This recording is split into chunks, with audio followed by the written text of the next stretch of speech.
Good evening विद्यार्थी मित्रांनो. आपण फायनल इयर पासआउट किंवा फायनल इयरचे जे स्टुडंट आहेत त्यांच्यासाठी एक करिअर ऑप्शन म्हणून एक सांगणार आहे गोष्ट की आपण मागच्या वीकपासून किंवा मागच्या महिन्यापासून भरपूर करिअरसाठी गायडन्स करतो आहे. आणि नवीन एक आपण आज गोष्ट सांगतो आहे की फार्मॅकोजिनॉमिक्स किंवा फार्मॅको इकॉनॉमिक्स.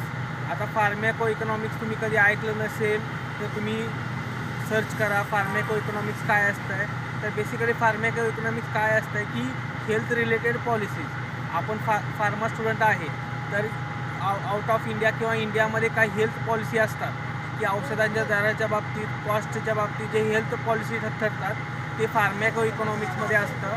फार्मॅको इकॉनॉमिक्समध्ये तुम्ही सर्टिफिकेट कोर्स करू शकता, PG कोर्स करू शकता, भरपूर काही तुम्हाला ऑपॉर्च्युनिटीज आहेत. आणि तुम्ही इथून पुढचं जग बघितलं तर फार्मॅको इकॉनॉमिक्सवरती चालणार आहे.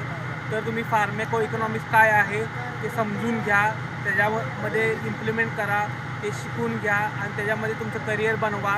जर भविष्यात फार्मसीमध्ये तुम्हाला काहीतरी करायचं असेल तर फार्मॅको इकॉनॉमिक्स शिकणं खूप काळाची गरज आहे आणि त्याच्यावर खूप भविष्य आहे.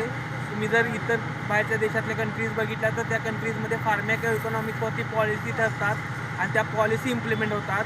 आणि यदा कदाचित भविष्यात इंडियामध्ये सुद्धा अशा काही गोष्टी येऊ शकतात. त्यासाठी तुम्ही फार्मॅको इकॉनॉमिक्स कन्सेप्ट शिकल्यानंतर त्याच्यामध्ये इम्प्लिमेंट करा, त्याचे जॉब्स घ्या. आणि माझ्या सर्व ग्रामीण भागातील विद्यार्थ्यांसाठी हा महत्त्वाचा एक क्षण आहे की ज्या क्षणाला तुम्ही फार्मॅको इकॉनॉमिक्स हे कन्सेप्ट ऐकणार आहे आणि ऐकली आहे.